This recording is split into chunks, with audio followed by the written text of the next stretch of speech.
I think what's crucial in MCC or master level coaching is this partnership with our clients, that we are in full, total partnership, if not them stepping up and taking the lead at times. So that invitation is always there for them to step up. We're speaking less, they're speaking more. That starts. Hello, and welcome to the coaching studio with yours truly, Lyssa deHart. And I'm in the studio today being joined by the incomparable Marilyn O'Hearne, MCC with the International Coaching Federation. She is a coach. She is a author of multiple books, and she is a coach mentor as well as a supervision partner. Marilyn is a masterful coach who empowers her clients by identifying and developing their strengths and renewing their vision and focus. She coaches leaders, teams, and their organizations so they can achieve sustainable goals with expanded capacity rather than spiraling into burnout. Marilyn helps her clients achieve sustainable success with grace and resilience. An acclaimed author and speaker, Marilyn is a thought leader in cultural intelligence, and her expertise is shaping the future of coaching. Let's dive in and get to know her and learn from the insights she has to offer. Welcome to the studio today, Marilyn. I'm so glad to have you here. Lyssa, it's always so much fun to be with you. Thank you for inviting me. I can't wait to have this conversation with you. I'm super excited myself. Well, and so as I start this conversation with you today, I'm really curious. Like, everybody gets where they are, and usually there's something sort of interesting that occurs along the way. What was the thing that happened for you that really shifted your trajectory and led you to this place where you and I are having this conversation? Yeah, great question. So I have this little bit of a wandering Celtic soul, and so I was in a career before coaching, like many of us, but always was kind of on the lookout, like what else? What else? I'd added university teaching, I'd done a postgraduate in systems theory, and I was reading in the systems journal about coaching, this article about coaching. This was 1998. And it was like, wow, this sounds amazing. It's really, you know, meeting people where they are and seeing them as already complete and whole and just taking them to the next step, that next place of development. And so I kind of tucked that away. And then I saw another article in our local newspaper, the Kansas City Star, about a meeting for coaches or people interested in coaching. So I went, and I just had that sense of, this is it. This is what, kind of like falling in love. This is what I've been waiting for all my life. And jumped in and immediately hired a coach, and within a year was in a coach training program, and starting to meet with clients, and then transitioned out of my other career fully into coaching. And I've never looked back. I love it, and get to do a variety of things, which I love to do. Yeah, it's interesting as we put our last career into our rearview mirrors, we start moving forward. And I mean, like you said, I don't think for many people it's their first career. I do think there are people it is their first career, but I don't Yes, think that was really available in 1998. I mean, coaching had just come out, and most of the people right, interested were doing something already. You know, right. and I think it's interesting too. You said that you were reading an article in a systems theory magazine. I'm curious at the connection from that time, like how they were already thinking systems thinking in 1998. That's interesting. Yes, and they ended up being two of my coach training, professors. So it was Sherry Lowry and Diane Menendez, and they had co-authored this article. And that systems background has been really helpful for me as a coach, working with organizations and teams to And even if I'm working with one person, like one leader or one internal coach in an organization, it's always keeping in mind the whole picture. And you know that as a trained coaching supervisor too, that's part of our lens that we look through. It's the person, their client, their coaching client, and the system, and how the system impacts them, and vice versa, and their client. Yeah. Yeah, no, absolutely. And I do think it's interesting too, because I mean, obviously systems theory works really well within organizations as you're looking at all the different elements that are happening. But you can't separate us from the systems that are around us, because we all, even just individually, operate within some form of system, whether it's our family system or whether it's our community system. So I think that's fabulous. I don't know that, I think the thing that's really showing up for me is I don't know that I realized that coaching was looking at systems theory back in the early 90s. I mean, that's, Yeah. I think, the kind of like, oh, that's pretty cool. And Yeah. so, And that it was drawing people from that field. Yeah. yeah, it's really fabulous. Yeah. And I mean, you have been propelled along this path, and I mean, you're still probably leveraging your understanding of systems theory. I mean, I see your book behind you on breaking Mhm. free from bias and cultural intelligence. I would love to hear more about, like, where, one, how you got there, and two, more about it. Yeah. Well, cultural intelligence, the definition I like to use is being aware of all of our own cultural identities. So for me, that would be I'm my gender. I'm a female. I'm a generation, my baby boomer. I am I'm white. I'm U.S. native born, and my religion, my socioeconomic level, my educational level, all of those things. And I have people that I've worked with where they identify their neurodiversity as one of their cultural identities. Mhm. And so that's a thing that is really coming out in our field right now. I've just been asked to be on a LinkedIn panel for that, and someone reaching out that's writing a book on it. So seeing that through the cultural lens too, and aware of our rank, so as a white native born US person, where does that put me in terms of rank? And then how do I find out more about you and your cultural identities, and how that's going to impact our partnership if we're entering into coaching or mentor coaching or supervision, and not only our partnership, but our communication, how direct or indirect we want to be, can be culturally based. And also, if you were my client, it might also impact your goals. So, as a woman in leadership, for example, then you might have encountered some barriers around that, and then what you see as possible for yourself or what you still see as challenging Mhm. can be related to your cultural identities. So you said something I'd love to get a little clarity around, because I Mhm. think it's fascinating, but you said your rank. And can you speak more to what you mean by the rank, like how you interpret that idea of ranking?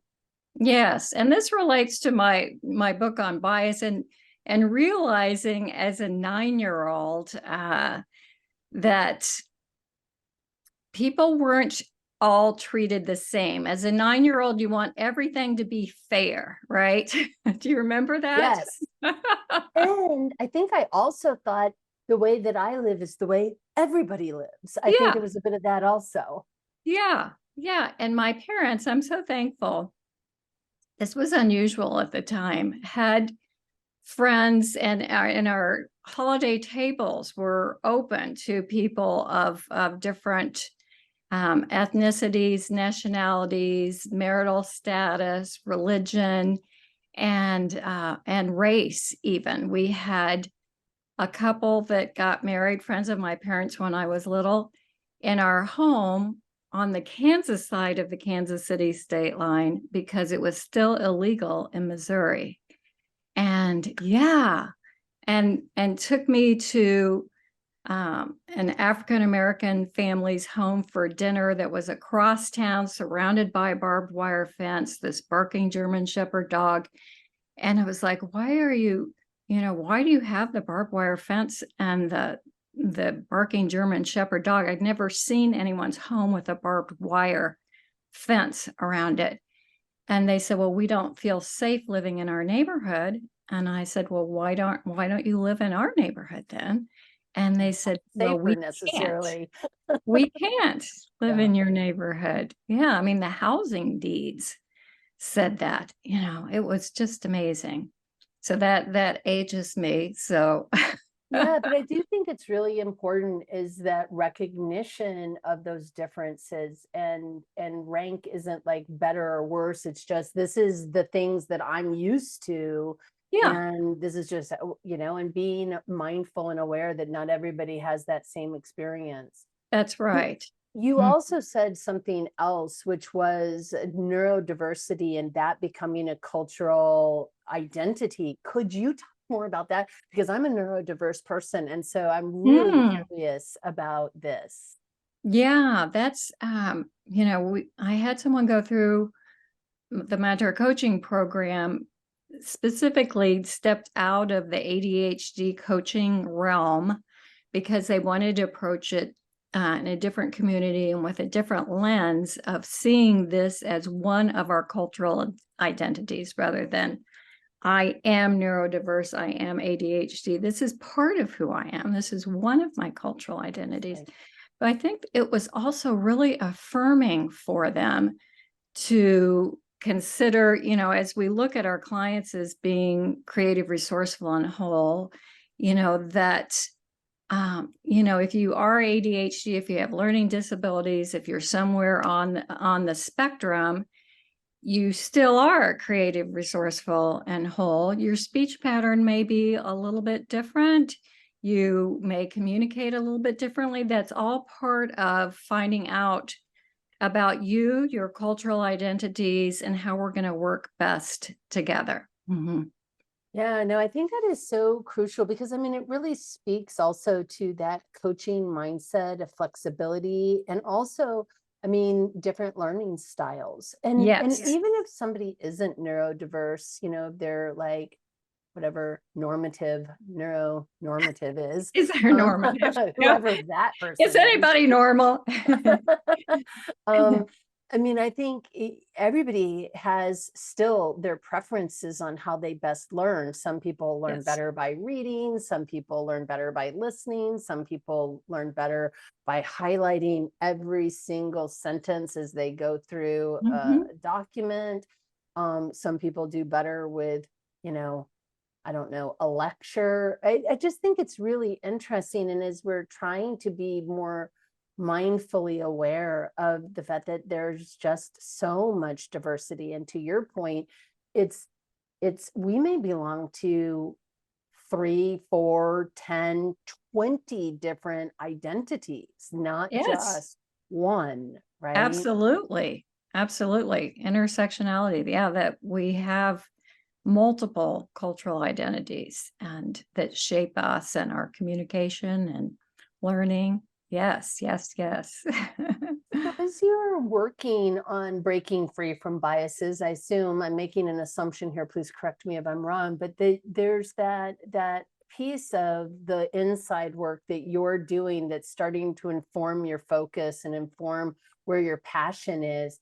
What was the thing that was sort of made you passionate about this subject? I understand you grew up with a pretty broad, open perspective, and yet something made this important to you. Yeah, I think it was that those incidents as a child, having the marriage in our house because it was illegal in the state next door, and going to my parents' colleagues' home, and finding out from them that they couldn't live. It never occurred to me our neighborhood was all white, and why. It just never occurred to me. And there were other differences, and I could tell that males had higher rank as a little girl. Mm-hmm. And so I was already aware of some of that. And I did really feel passionate about it. Like, this isn't fair, but I didn't know what to do about it, or what I had the power to do as a child. And so that's, coming to a certain place in life where you have, gained the experience and some name recognition, and you can make a difference in a different way. Although I'm inspired by kids today who are starting lemonade stands and things like this, and funding missions and starting their own not-for-profit when they're 11 or 12. I mean, that never would have occurred to me either, because nobody was doing it or talking about it at that time. Yeah. I mean, hats off to the fact that we have a generation of young adults who see the world in a much broader perspective than maybe we had in the, I don't know when you were growing up, but 50s, 60s, 70s. It was a much more insular sort of world. Yeah. We also didn't have social media the same way, where we could see so much either. That's true. Yeah, fewer TV channels. Sorry. Even the Weekly Reader. I mean, I grew up with an intense bias against the Russians because it was in the Weekly Reader. They were going to come and take over our country, and they were like something really to be feared. And that's, I used to say that's changed, and now maybe back there again. Mm-hmm. Yeah, and it is interesting just sort of how we other things. Yes. And I mean, I think that speaks also to that awareness of our biases, or those places where we've othered somebody or something. Yes. And thankfully, I'd had an experience that shifted my belief about Russians before I went to help train them in Bali, because that really would have gotten in the way before. And it was, again, my parents, they were visiting Russian physicians, and my dad took all 4 of us little kids to this meeting, and we were playing hangman because we were bored, that little, on a piece of paper. And one of the physicians came over and asked what we were doing, and he said, "Couldn't you do that in a way that someone wasn't being killed? That seems so violent." And I'm like, well, wait a minute, I thought you were all violent and scary, and I could see that wasn't necessarily true, what I'd been told. Yeah. So I think that was my first aha. You don't buy everything that's coming at you. Mm-hmm. I absolutely love that, because I think I love, one, the transparency of it, but 2, I think it's so important. Like, how do we begin to question our own biases and beliefs and check them for truism? Because I think that there are things that may be true of a person. Yes. Maybe a person who is American, or maybe a person who is Russian, or insert whatever the nationality is, and that may be true of them. And yet, individual people also have the capacity to be very different than whatever the identified "I'm an American" kind of thing. Because I remember going to Europe when I was in graduate school, or had just finished graduate school. And so I was like, well, I can't work for a few months because I have to take this exam before I can actually have a job. So I guess go and bebop around Europe for a month or so. Excuse me. And so I did. And it was so interesting because I was traveling alone. People just assumed I was European because I was all by myself. But Mhm. as soon as I spoke, people were like, oh, American, you know? It's like you got kind of lumped into this kind of American identity, right? Yeah. And Whether you and liked it or not. Yeah, whether you right. liked it or not. And it's Uh-huh. not always a good thing to be lumped into that American identity. That's right. But it was really interesting because it was that experience of, the assumption was one thing, and then my voice led to a completely different assumption. And luckily for me, I mean, very few people were upset about it as I was, navigating through Europe. But it was funny that our identities sometimes are just in the way that we speak. Yes, absolutely. Absolutely. Yeah, and I've had a little I lived in Brazil for 2 years and I learned Portuguese before I left, but still, I had spoke with an accent and they would guess, are you German? Are you French? You make sense of you, lady. And so here's the American image. And when I would finally say, I'd just let him guess for a while and finally say, no, I'm from the US. No, American women are big and loud, and you're small and soft spoken and petite and feminine, and they just had this image of what American women were, and I didn't fit in. It was so fascinating. Interesting.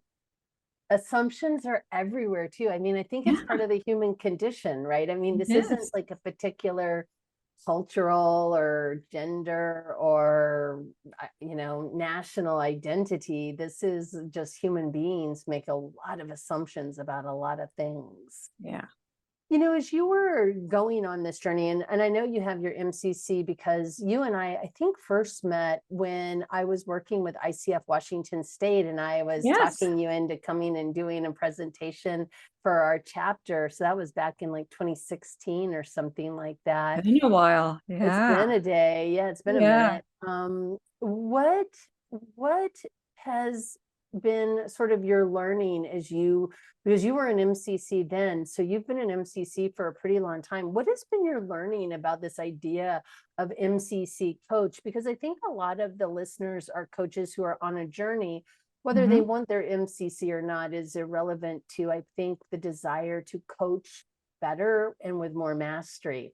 And so I'd Yeah. love to hear sort of your thoughts on that journey and where you're at with your own journey still.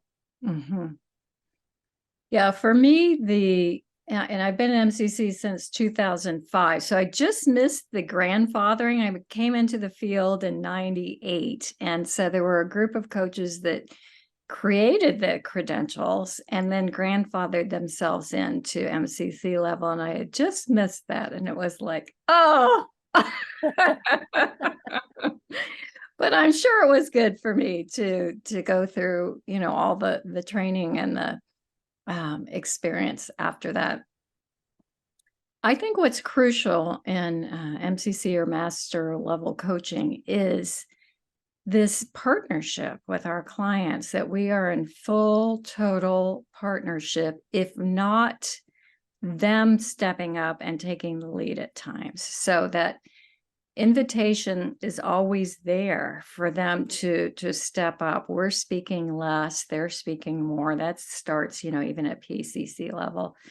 Um, but how do we watch ourselves? How are we aware of ourselves and our coaching to make sure there's plenty of space for the client to step up and fully partner? How do we invite them to do that and to be with them, to have these conversations at a deep level with that, you know, we're just in sync. It just feels like we're in sync. And if we're not feeling in sync, then to pause and say, I've noticed, and what's going on today? Yeah. Mm-hmm. Yeah, that transparency piece, but also, if I'm hearing you correctly, it's also just that capacity to partner and be client led. I just did my monthly Q&A was on client-led coaching today. So Oh, it's kind yeah. of funny how it shows up in the space as you're talking. And when you think about for yourself, what allows you to be able to do that, to provide that kind of partnered space for the people that you work with or the teams and organizations that you work with? Yeah, thank you for asking that.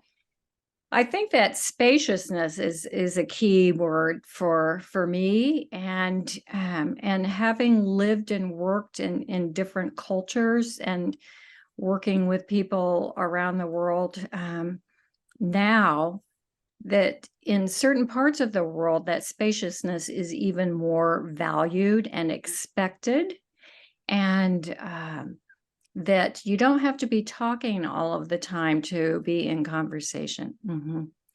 That to allow the space for that. And I think maybe also relates to how I grew up, Lyssa. So I am one of the middle kids in my family.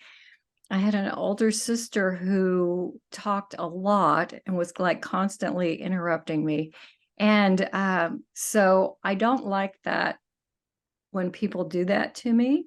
And so I don't want to repeat that. I want to allow the space for people. And also, even on the playground as a kid, I would have people come up and tell me their deepest, darkest secrets, kids I hardly even knew. And I would think, why are they telling me this? And I can remember like telling my babysitter that. And she was an older woman who was a counselor and a nurse. And she said, I think it's because you listen, they know you're going to just listen and be there with them. So I think I had that practice from an early age, and definitely did not want to be interrupting people like I was being interrupted. I love my sister, and that was my But experience, Marsha. Yeah. No, I think these moments where we recognize, and so I love that moments we recognize, like, I don't like that when people do that to me. So how do I then kind of slow my roll and not do the same to the people that I'm working with? Yeah.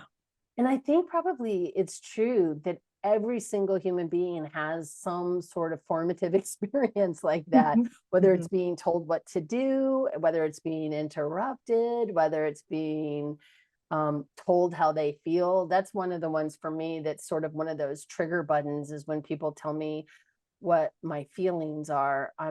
Because my mother was a therapist, nothing against moms who are therapists. I was a Yeah. therapist, but that sense of like, I can tell you're feeling angry right now. Well, now I am. Now that you said that. Exactly. Now that you said it, I am sure I am feeling angry right now. But I think those are like such key indicators for people to pay attention to, and they become those kind of micro skills to play with as a coach, right? Yes. How do I not? Yeah. And just honoring silence. Silence in some cultures is really honored. And, I was on the advisory team for the first, what was it called? ICF Advance, and it was on cultural competency. And so we had a panel, and there was a coach from Japan. And when she introduced herself, she said, even if I am silent, it doesn't mean I'm not actively involved, which I thought was very educational comment for her to make. Yeah. So, because you've seen panels, sometimes people are just jockeying for position to get in that word. And she wasn't going to do that. And she was going to approach it in a way that was true and authentic for her. Yeah, and I think you broke up just a little bit when you said honoring, and then you were silent for just a second. So I think we had an internet thing, but if I'm hearing you correctly, that piece of honoring also what we need and how we're going to show up. And Yeah. that's so important. Yes, and that's a part of who she is, and her culture is expected in the culture to provide space and silence. Yeah. That's Yeah. respectful. Yeah. It's Hmm. respectful. When you are doing, I mean, I just had a conversation with Sam McGill around coaching supervision, but I know you do mentor coaching and coaching supervision. What is something that you would offer an up and coming coach as some way to be thinking about and conceptualizing these ideas of the value of mentor coaching and coaching supervision? Mm. So the question is, what would be helpful for coaches as they're looking at mentor coaching and coaching Yeah. supervision? Yeah, Okay. like, and how they think about it. Like, how are you thinking about it that might support how they're thinking about it? Maybe, I don't know. I'm not Okay. sure it's a good question. Let's start over again. Let's ask a different question. But maybe it's a really similar question. You know, as you're talking to new coaches, because I think there's a lot of coaches who don't have their own coach. They don't really understand the difference between mentor coaching and coaching Yes. supervision. And so I guess if you were to offer something around these ideas, mentor coaching and coaching supervision, how do you help people understand the value? Okay. Yeah. I think part of it is, and this is one of my family values, which I think is related to the cultural value. Cultural value in the US is education is a good thing, right? Because it can get you somewhere. That's kind of the US cultural thing. And in my family is, yes, it can get you somewhere, and it's fun. And as a child, we were told that was our job. Until we were employed, school was our job, and we were expected to do our best. And so learning is fun. It's lifelong, and it can get you somewhere. So those are kind of were the key messages. And so I love to continue to develop and learn because it's fun. It's fun, and I know it can help get me somewhere. You know, my opportunities to coach globally, and to be invited to Bali to be part of a coach training and to speak around the world. Those things, and even to, you know, help on a book, write a book together, contribute to book chapters, come from in my opinion, my MCC and the cultural intelligence, the combined. So it has helped me get places that maybe I wouldn't have gotten before. And I want to keep doing it because it's fun. Um, and I think, I wouldn't, if because I still get supervision. So I wouldn't want to go to a supervisor who just, took their training and that's it. They're not in continual learning. If I'm going to learn with or from someone, I want them to be continually learning and developing, not, they took the training in 98 and we're done. I think that's crucial. I think that is like just crucially important is, are the people that we are choosing to work with also continuing to do their own growth and development around the work that they do? I think that is so important. And I think it's a simple question, because you typically go in and you interview a potential mentor coach or a potential coaching supervision partner, and you can just ask, right? Like, that's a simple question to ask. What are you doing to continue your own growth and development? And I think regardless of MCC, like, it's a mile marker. It's a nice one, but it's Yeah, not the end all be all. And to right. your point, learning is fun, and we continue learning and growing. Yeah, absolutely. Absolutely. And it takes all of our work to a different level. So, after the MCC and doing the supervision training, that was like a graduate level class. That was intense. And I think it took all of my work to a different level. Mm-hmm. Yeah, I had the same experience as you. Going through the coaching supervision training felt like a year, it felt like a year-long graduate program. Yes. Mm-hmm. It really did. It was not a easy breezy, check a box, pass a class. It was like a deep dive into self-reflective practice. Yeah. Yeah. Mm-hmm. And that's part of coaching mindset, right? Both the cultural piece is reflected in that when it talks about being, exploring or being aware of the identities of your client. And well, I think ICF just says identity, but I know it's more than that. And the reflective, taking time for reflective are reflected in that coaching mindset. Yeah, and I think there are a lot of ways that people can be reflective. What are some of the ways that you're reflective that really sustain you and nourish your practice? I love that question. Thanks. I journal morning and evening. So lots of times I'll have fun, new creative ideas, or, even something from a session with someone, from the day before that will pop up in the morning. And then I might reach out as a follow-up, or new programs to do or things to write or whatever. And then in the evening, it's kind of a recap, so thank you for all of these opportunities. So it's gratitude, it's yeah, and kind of my way of writing out and reflecting. Yes. And then I'm in fabulous peer groups too. Yeah, so having a group of people who you can really bounce ideas off of and you have safety. Yes. Yeah, I think that's crucial also. Mm-hmm. Any questions I'm not asking that it would be that you think would benefit a young or new coach, or not a new coach, like a very seasoned coach, to know from you in your experiences?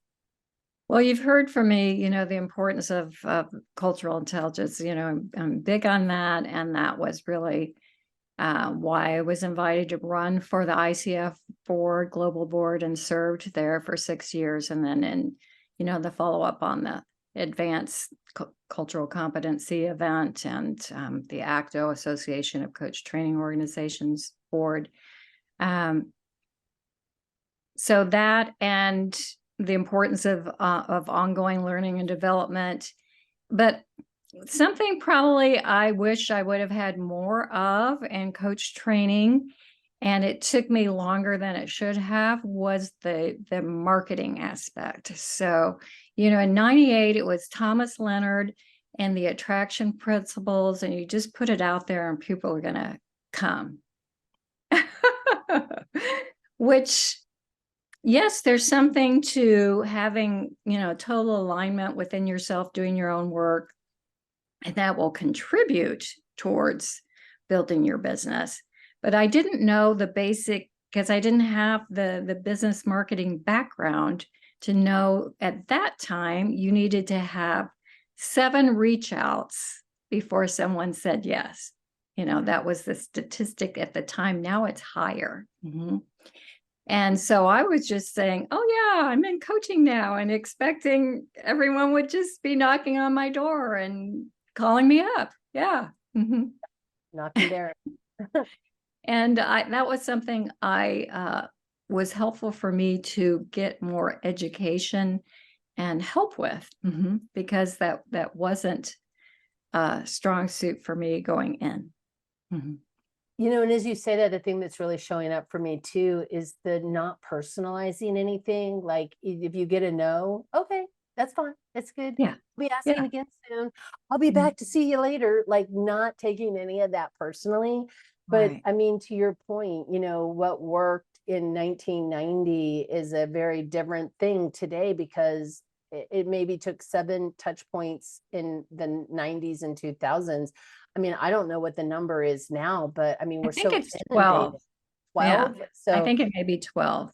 yeah, so that's a lot of reaching out that needs to happen in order for people to even realize you're offering something. Yes. And I think we're so inundated with so much marketing also. So how do you do that in alignment with who you are, I think is another thing to Yes. explore. Yeah, because I think I had a little bit of that, ooh, yucky kind of a sense that a lot of people going into this field have. And then when I learned that it's really just putting yourself out there and connecting in a way that people know your offer, and you'll connect then with the people who, where that's how you decide on a career, right? Is where who you are meets the needs of others. So that's the connection that we're going for. And that, look at it that way, then it's more fun and it doesn't feel icky. Yeah. Yeah. And I think it's a similar sort of thing. My undergraduate was in fine arts. And so one of the things that was really clear to me as I was coming out of college was I did not want to sell my art commercially because Yeah. it felt too personal to me. Like, Yeah. oh, I don't want to do that. Oh, it feels. Mhm. And I think there's that piece with coaching that is like I don't want to just be like banging my gong. I'm a coach, I'm a coach, I'm a coach, I'm a coach, I'm a coach, but rather like, how do I communicate something of value to people? And to your point, the people who resonate with that are going to then, oh, this is what that person offers. That's what Mhm. I'm looking for. And the kismet of those two places meeting is, I think, so important. And how then do you also hold that grace with yourself as you're waiting, because that's the other part of it, right? Like it didn't work instantly. I've got Uh, 11 more touch points to do. How do yeah. you how do you hold yourself in and with grace and honor the process? Yeah, that's a great question. And I think part of it is just that belief. And at this point, because I started this in 98, is that I know there are people that want what I have to offer. Mhm. And so it's just a matter of connecting. And once we connect, then they're really happy, that this is happening.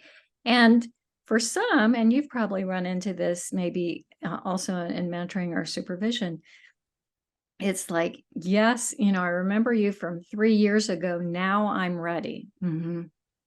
Yeah.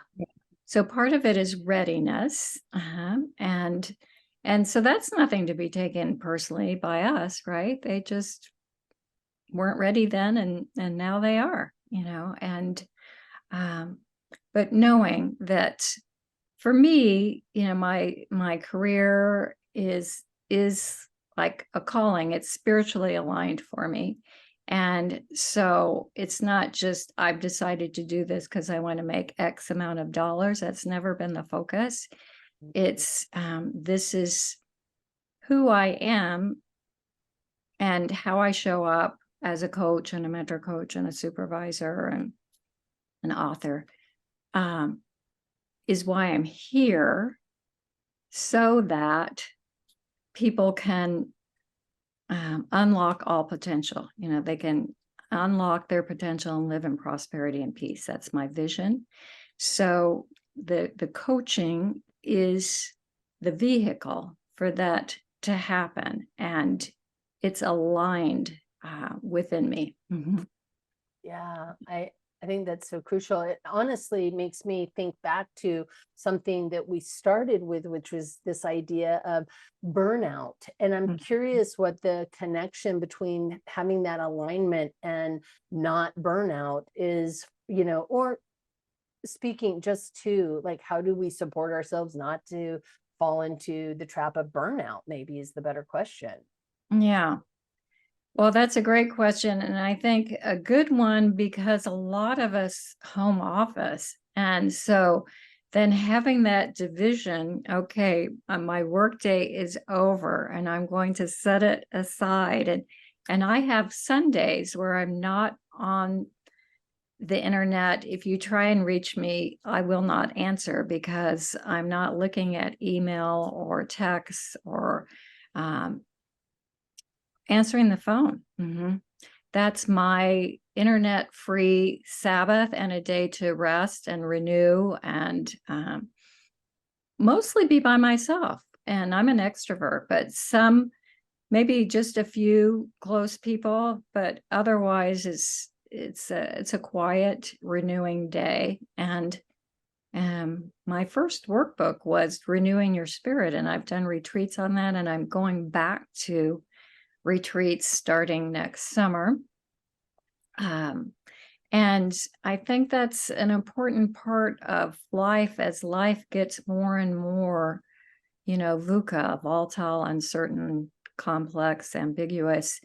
And we're just bombarded with information, news and social media, to have some time to recharge. Yeah, I think that's absolutely crucially important, because I think burnout is such a symptom of, one, feeling like we're hitting our head against the wall in some ways. But honestly, it's so funny, Marilyn. When I was doing therapy, if you had asked me in 2012, because I had a full practice, and we averaged about 20 to 25 clients a week. So it wasn't insurmountable, but it was a full practice, right? Yeah. And if you had asked me any burnout, I'd be like, no, my relationships are great. My husband and I get along. I've got friends. I'm doing stuff that's fun. I'm not having burnout. And when we moved up to the Pacific Northwest and I had to shut down my practice, and I was then all alone with myself for the first time in a really long time, I was so burned out. Yeah. And I think sometimes we just ignore our burnout and we just keep pushing through it, because we're not even recognizing the burnout that is happening, because we may be nourishing ourselves some, but the imbalance is still there to the amount of output we're doing.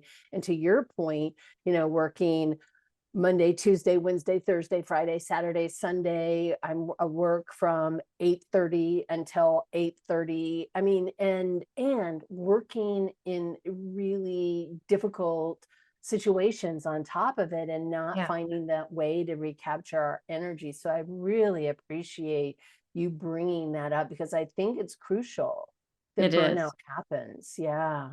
Yeah. And even I, as much as I got renew is such an important word for me, and how I want to live, and I take those Sundays.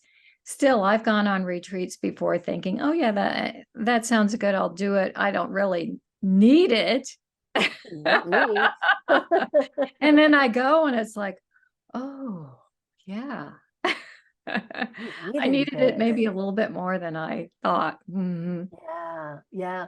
And I think it's so important too to figure out what it is that we need. And I heard you say a minute ago, you're an extroverted person. And yet, just because one is extroverted doesn't mean that you don't need your individual downtime with those close people who you feel at most ease with, right? Yes. Yeah. And it's a balance, so that, when we went into the pandemic, it was like, oh gosh, all those things that I was getting out and doing at the end of the day or during lunch, networking and fun things were all shut down. It's like, now what? But once I settled in, it was like, oh yeah, it is good to have some time on my own. And kind of a new normal, and readjusting. And now I'm out doing more things again, out and about. So it's being aware of what's the balance for me. Yeah, not that I think there's a ton of really positive things that came out of COVID, but I do think this quieting that happened for everybody kind of recalibrated, like, what do I actually need? What do I need? And yes, I know there were a lot of people who were like, I really miss all that extroverted stuff. And yet, to your point, it was an opportunity to really explore, what's here now for me in this more quiet space. I love that. And my it's very, business what increased because I was already working a lot virtually. I know some leadership and team coaches were meeting primarily in person, and since I was working globally, more of mine was virtual. And so there was no transition on that. And I don't know, somehow, because I was already in that space, more and more people wanted in. So it's like, okay, yeah, come on in. doors open. Yeah. So as we come to a close, my final question this season is, what book, resource, thought leader, or something that you think is important and has been important to your development that you would share with our listeners? Oh yeah, I'd be delighted to. I pulled out the book, and it's Desmond Tutu. God has a dream, a vision of hope for our time.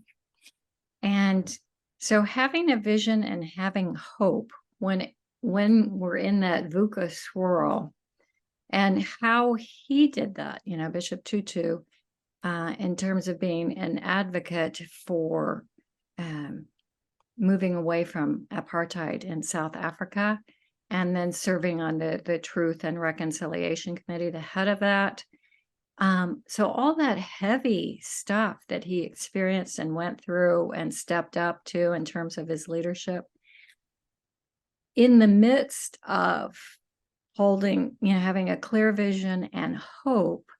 And then, I remember also his interviews with Dalai Lama. Have you ever heard the two of them in No, tell me conversation? more. Yeah. They're just giggling. And, the Dalai Lama just giggles. He And, is a and giggler. Tutu was laughing too. And the two of them, at an advanced age for Tutu, that playfulness still being there in the midst of the VUCA and the heaviness, being able to tap into the love and the joy and the inner peace that they each had. Yeah, that has really spoken to me. I'll put links to the book, and I'll see if I can find some of those interviews. I went and saw the Dalai Lama in Denver. This was many years ago, but he giggled like almost the end. He's Yeah, such a delight, but yeah, he was just such a giggler. So I love that yeah, he was yeah. experiencing the giggling. I loved his it wasn't irreverence, it was just joyfulness, You're right? right. It's You're just right. joyfulness. Yeah. And that childlike, like wonder, I think, which I love being in that place. And I have young grandchildren that invite me into that place. So that's fun. That's brilliant. Marilyn, oh my gosh, thank you so much for being on the Coaching Studio podcast today. Well, thank you, Lyssa. It's always a delight to be with you and to enjoy our conversation. So thank you for inviting me. Well, I'm very happy that you took me up on the invitation. Great. Thank you.